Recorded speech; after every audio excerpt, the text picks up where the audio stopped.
zitakuwa bayana siri. Assalamu alaikum warahmatullahi wabarakatuh. Naitwa Shomari Hamisi Mangando, ni katibu wa TAMPRO mkoa wa Dodoma, Jumuiya ya Wanataaluma wa Kiislamu Tanzania. Tumeandaa semina ya namna kuomba mikopo kwa vijana ili kuwajengea vijana uwezo namna kuweza kufaidika na fursa ambazo serikali imekuwa inazitangaza. Ni baada ya kuona tangazo la serikali na ahadi yake kwamba itatoa bilioni 200, tukaona kama wanataaluma tuwajengee uwezo vijana wenzetu na vijana wetu angalau nao pia waweze kufaidika na hizi fursa ambazo serikali inaziandaa. Kwa hiyo tukashauriana kama viongozi wa mkoa, tukasema tuandae semina ya kuwapitisha vijana na kuwaelekeza ili wafahamu taratibu zote ambazo zinahusika na uombaji mikopo hii ambayo serikali imetangaza kipindi hiki cha wiki 2 zijazo. Kwa hiyo tukaanza kutangaza baada ya kuandaa mada na kutambua wakufunzi na kuweza kuhamasisha vijana waweze kuhudhuria. Tunamshukuru Mwenyezi Mungu, vijana wengi wamehudhuria, angalau katika malengo tulikuwa tumejiwekea tupate vijana 100, wamekuja vijana 101 kuhudhuria mafunzo haya.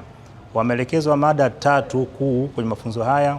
Mada ya kwanza ilikuwa inahusiana na masuala ya maadili kwa vijana pamoja na nidhamu kwenye kazi, ambayo imewajenga vijana kuweza kuwa katika vijana wenye maadili mema na kuwajibika ipasavyo kwenye yale ambayo wanatakiwa wayafanye.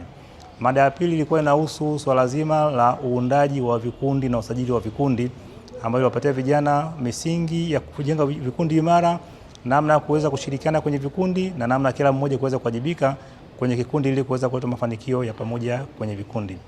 Na mada ya tatu ilikuwa imejielekeza kwenye namna gani ya kuweza kuandaa andiko la mradi ili katika maombi haya wafahamu vigezo vyote vya msingi ambavyo kijana akifahamu vitamsaidia kuandaa andiko ambalo itabeba hoja kwenye mradi wake, mradi uweze kupewa nafasi ya kupitishwa na aweze kupata huo mkopo.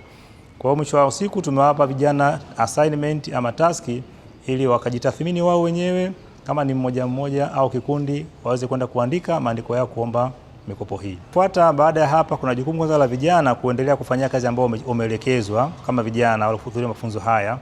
Na sisi kama taasisi kujenga uwezo wa vijana na makundi mbalimbali ni jukumu letu la mara kwa mara katika mashabaha kubwa za taasisi ya TAMPRO.